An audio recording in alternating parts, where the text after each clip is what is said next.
Hello guys, welcome to my channel. चलिए शुरू करते हैं। चैनल मोनेटाइज कैसे करते हैं, वहाँ पे क्लिक करना है, फिर स्टार्ट पे क्लिक करना है, फिर नीचे स्क्रॉल करना है, फिर यहाँ पे आई एग्री एंड एक्सेप्ट पे क्लिक करना है। हमको पता है ऊपर ज़्यादा आदमी पढ़ता नहीं है, इसलिए हम डायरेक्ट बताते जा रहे हैं, ठीक है। और यहाँ पे थोड़ा देर वेट करना है स्टार्ट टिपने के बाद, और थोड़ा देर वेट करना है क्योंकि डिपेंड करता है आपका नेटवर्क कैसे यूज़ हो रहा है, ठीक है। फास्ट है स्लो है उस हिसाब से यहाँ लेता है टाइमिंग। चलिए देखते रहिए, आगे भी बताते हैं। एडसेंस के लिए साइन अप करें, एक नया एडसेंस खाता बनाएं या किसी मौजूदा को अपने चैनल से जोड़ें। मुद्रीकरण करने और भुगतान प्राप्त करने के लिए आपको एक एडसेंस खाते की आवश्यकता है। उसके बाद यहाँ पे स्टेप 2 स्टार्ट करते हैं, ठीक है। यहाँ पे आना है, यहाँ पे सेकेंड वाला option no I do not have an exit account करना है, ठीक है। और थोड़ा देर वेट करना है। उसके बाद करती हैं। सेवा पर आपकी सामग्री का मुद्रीकरण शर्तों द्वारा नियंत्रित होता है, जिसमें एक या अधिक मॉड्यूल शामिल हैं जो विभिन्न प्रकार की सामग्री या सेवा के हिस्सों, प्रत्येक मॉड्यूल के मुद्रीकरण पर लागू होने वाली शर्तों को निर्दिष्ट करते हैं। प्रत्येक मॉड्यूल पर अलग अलग पात्रता मानदंड लागू होंगे और यदि आप पात्र हैं तो आप संबंधित शर्तों की समीक्षा कर सकते हैं और उस विशेष प्रकार के मुद्रीकरण को सक्षम करने के लिए मॉड्यूल को स्वीकार कर सकते हैं। जब आप एक मॉड्यूल को स्वीकार करते हैं तो इसे शर्तों में शामिल किया जाता है और केवल नीचे निर्धारित किए अनुसार संशोधित या समाप्त किया जा सकता है। भुगतान करते हैं। जब आप किसी मॉड्यूल को स्वीकार करते हैं तो YouTube आपको उस मॉड्यूल के तहत भागीदार आय का भुगतान करेगा। पार्टनर आय एक मॉड्यूल में वर्णित राशि है जिसकी गणना निम्नलिखित के अनुसार की जाती है। पार्टनर आय की गणना नेट रेवेन्यू के उस हिस्से से की जाती है जिसे मॉड्यूल आपकी सामग्री के रूप में वर्णित करता है। शुद्ध राजस्व का अर्थ यूएस आमतौर पर स्वीकृत लेखांकन सिद्धांतों के तहत YouTube द्वारा मान्यता प्राप्त प्रासंगिक राजस्व की कुल राशि है। इनमें से कोई भी शुद्ध एकत्रित या देय कर तुम का अर्थ सरकार द्वारा लगाए गए सभी कर दायित्वों, करों, शुल्कों और रोकों सहित से है, सिवाय शुद्ध आय, निवल मूल्य, संपत्ति मूल्य। संपत्ति मूल्य या रोजगार के आधार पर रिफंड, चार्जबैक या अस्वीकृत भुगतान, प्लेटफॉर्म, डिवाइस या अन्य वितरण भागीदारों को देय शुल्क और कंट्री पास थ्रू कॉस्ट।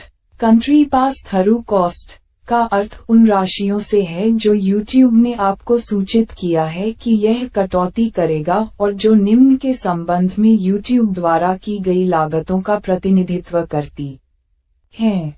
ए. तृतीय पक्ष अधिकार। बी. विनियामक शुल्क।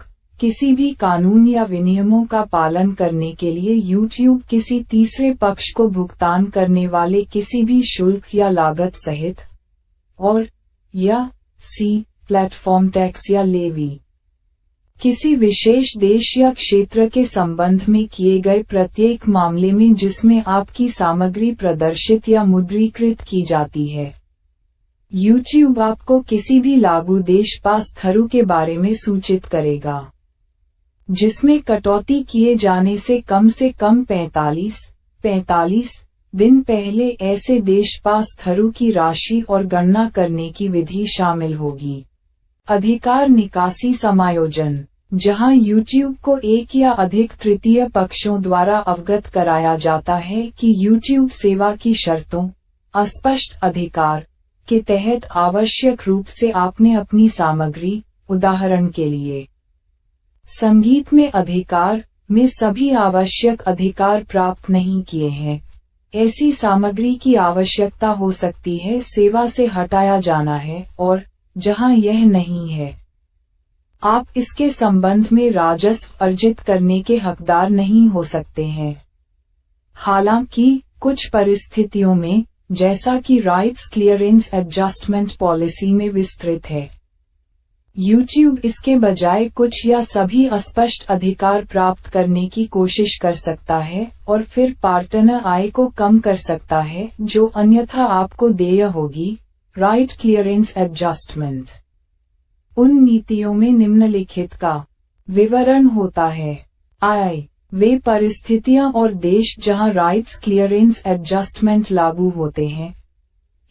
YouTube को कैसे पता चला होगा कि आपकी सामग्री में अस्पष्ट अधिकार शामिल हैं? उदाहरण के लिए, एक या अधिक तृतीय पक्षों द्वारा अधिकारों के विशिष्ट दावे के परिणामस्वरूप आप ऐसे किसी अधिकार निकासी समायोजन के लिए आधार को कैसे चुनौती दे सकते हैं? उदाहरण के लिए, कंटेंट आईडी दावे की अपील करके। और अस्पष्ट अधिकारों के लिए YouTube आपको देय राजस्व की गणना कैसे करता है? YouTube या तो आय शर्तों के उल्लंघन, YouTube चैनल मुद्रीकरण नीतियों सहित से जुड़ी किसी भागीदार आय को रोक सकता है या समायोजित कर सकता है, या आपको भुगतान की जाने वाली भविष्य की साझेदार आय के विरुद्ध ऐसी राशि वापस ले सकता है या ऑफसेट कर सकता है। इनमें से कोई भी परिस्थिति उत्पन्न होने पर YouTube आपको सूचित करेगा और इन नीतियों के अनुसार आप कैसे अपील कर सकते हैं इसके बारे में विवरण प्रदान करेगा। YouTube आपकी सामग्री का मुद्रीकरण करने के लिए बाध्य नहीं है, जिसमें इसके संबंध में कोई भी विज्ञापन प्रदर्शित करना शामिल है, और विज्ञापनों के प्रकार और प्रारूप और सेवा पर उपलब्ध मुद्रीकरण के अन्य रूपों का निर्धारण कर सकता है। इसके अलावा, आप पार्टनर आय अर्जित करने या प्राप्त करने के हकदार नहीं हैं। शर्तों के उल्लंघन से संबंधित होने पर YouTube चैनल मुद्रीकरण नीतियों सहित। जहां YouTube ने धारा 6 के तहत सेवा के कुछ हिस्सों तक आपकी पहुंच को निलंबित या समाप्त कर दिया है। या जब तक कि आपके द्वारा स्वीकार किए गए मॉड्यूल के तहत आपके साथ राजस्व साझा करने के लिए YouTube का कोई विशिष्ट दायित्व नहीं है। उदाहरण के लिए, आप खोज परिणाम पृष्ठों पर दिखाए गए विज्ञापनों के संबंध में राजस्व अर्जित करने के हकदार नहीं हैं। हम आपको कैसे भुगतान करते हैं? भुगतान खाते की आवश्यकता। इन आधार शर्तों के तहत भागीदार आय अर्जित करने या प्राप्त करने के लिए आपके पास हमेशा एक सक्रिय एडसेंस खाता होना चाहिए जो आपके YouTube उपयोगकर्ता खातों या YouTube द्वारा स्वीकृत ऐसी अन्य भुगतान विधि से जुड़ा हो। भुगतान प्रक्रिया। YouTube आपको किसी भी कैलेंडर माह के अंत के 60 दिनों के भीतर इन आधार शर्तों के तहत किसी भी भागीदार आय का भुगतान करेगा, जब तक कि भुगतान देय होने पर आपकी अर्जित शेष राशि कम से कम $100 या स्थानीय मुद्रा में इसके बराबर हो।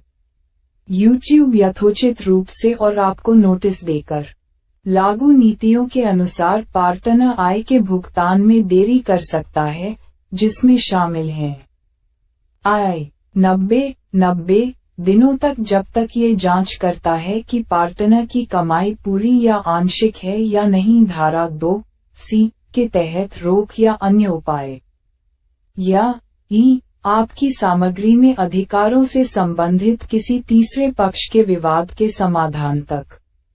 कर। भागीदार आय के सभी भुगतानों में कोई भी कर शामिल है, जैसा कि ऊपर परिभाषित किया गया है, जिसे आपको YouTube से एकत्र करने की आवश्यकता हो सकती है। कानूनी रूप से आवश्यक होने पर YouTube करों को रोक देगा। आप YouTube द्वारा उचित रूप से अनुरोध किए गए किसी भी पारंपरिक कर दस्तावेज को समय पर प्रदान करेंगे। हमें शर्तों में परिवर्तन करने की आवश्यकता हो सकती है, YouTube चैनल मुद्रीकरण नीतियों या मॉड्यूल सहित। उदाहरण के लिए, आय हमारी सेवा में परिवर्तनों को दर्शाने के लिए कानूनी, विनियामक या सुरक्षा कारणों से, या दुरुपयोग या नुकसान को रोकने के लिए। यदि हम शर्तों में भौतिक रूप से परिवर्तन करते हैं, तो अत्यावश्यक स्थितियों को छोड़कर, जैसे चल रहे दुरुपयोग को रोकना या कानूनी आवश्यकताओं का जवाब देना, हम आपको उचित अग्रिम सूचना और परिवर्तनों की समीक्षा करने का अवसर प्रदान करेंगे। यदि आप अपडेट से सहमत नहीं हैं, तो आप नोटिस की समय सीमा समाप्त होने से पहले प्रभावित शर्तों को समाप्त करने या ऑप्ट आउट करने या सेवा के प्रासंगिक भाग के अपने उपयोग को बंद करने में सक्षम होंगे। लंबित या समाप्त करना। आप YouTube स्टूडियो के माध्यम से ऑप्ट आउट करके किसी भी समय कुछ मॉड्यूल के तहत अपनी सामग्री के मुद्रीकरण को अक्षम कर सकते हैं। यदि आप शर्तों का पालन नहीं करते हैं, तो YouTube सेवा की शर्तों के तहत हमारे द्वारा की जाने वाली किसी भी कार्रवाई के अलावा, YouTube चैनल की मुद्रीकरण नीतियों के अनुसार कार्रवाई कर सकता है, जिसमें शामिल हैं सभी के मुद्रीकरण को तुरंत निलंबित करना या YouTube द्वारा आपको उपलब्ध कराए गए किसी भी मुद्रीकरण टूल तक पहुंच के साथ साथ किसी भी मॉड्यूल के तहत आपकी सामग्री का सबसेट, या YouTube सहयोगी कार्यक्रम में अपनी भागीदारी को तुरंत समाप्त करके, या यदि लागू कानून द्वारा आवश्यक हो, पूर्व लिखित सूचना के साथ स्थायी रूप से मुद्रीकरण को अक्षम करना। किसी भी स्थिति में, जब हम अपनी नीतियों को लागू करेंगे तो हम आपको सूचित करेंगे और आपको अपील करने का तरीका भी बताएंगे।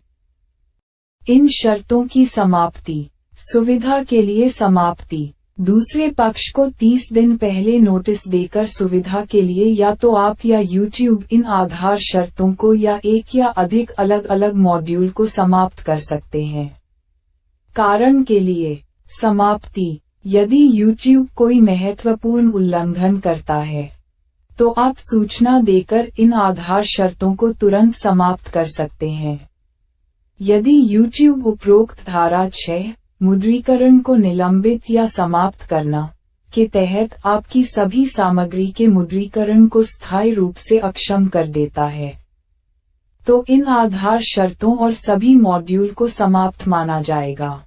समाप्ति का प्रभाव। स्पष्टता के लिए, जहां ये आधार शर्तें समाप्त हो जाती हैं, YouTube सेवा की शर्तें बनी रहेंगी और आपके द्वारा सेवा के किसी भी निरंतर उपयोग पर लागू होती रहेंगी।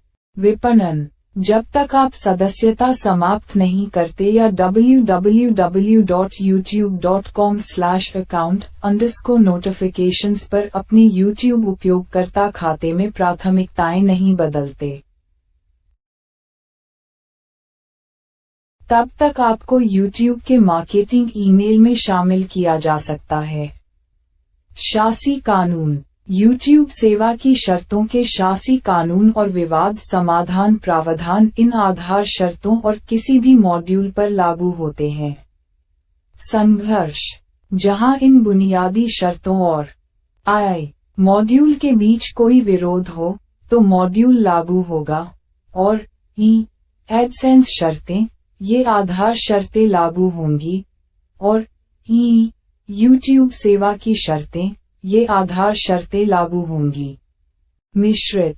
इन आधार शर्तों में उपयोग किए गए लेकिन परिभाषित नहीं किए गए कैपिटलाइज्ड शब्दों का अर्थ YouTube सेवा की शर्तों में ऐसे शब्दों के लिए दिया जाएगा। ये आधार शर्तें और कोई भी मॉड्यूल आपके और YouTube के बीच YouTube सहयोगी कार्यक्रम शर्तों या समतुल्य के सभी पिछले या वर्तमान संस्करणों को प्रतिस्थापित करती हैं। हालांकि आपके द्वारा YouTube के साथ किया गया कोई भी अलग अनुबंध, जिसने YouTube सहयोगी कार्यक्रम शर्तों के पिछले संस्करण को संशोधित या शामिल किया है, को इन आधार शर्तों पर लागू माना जाएगा। इन आधार शर्तों द्वारा संशोधित किए जाने के अलावा YouTube सेवा की शर्तें पूरी तरह लागू और प्रभावी रहती हैं। आप लीगल योजक चिन्ह notices@google.com पर ईमेल करके YouTube को सूचना प्रदान कर सकते हैं। YouTube द्वारा कोई भी नोटिस लागू नीतियों के अनुसार वितरित किया जाएगा। आप प्रतिनिधित्व करते हैं कि आपकी आयु कम से कम 18 वर्ष है, या आप 13 से 18 वर्ष की आयु के YouTube सहयोगी कार्यक्रम के भागीदार के माता पिता या अभिभावक हैं और उनकी ओर से इन शर्तों से सहमत हैं। जैसे कि आप देख सकते हैं कल था 11 तारीख और आज है 12 तारीख। चैनल मोनेटाइज हुआ है या नहीं ये देखिए स्टेप 1 तो कल ही डाउन हो गया था, आज स्टेप 2 हो गया है और स्टेप 3 प्रोसेस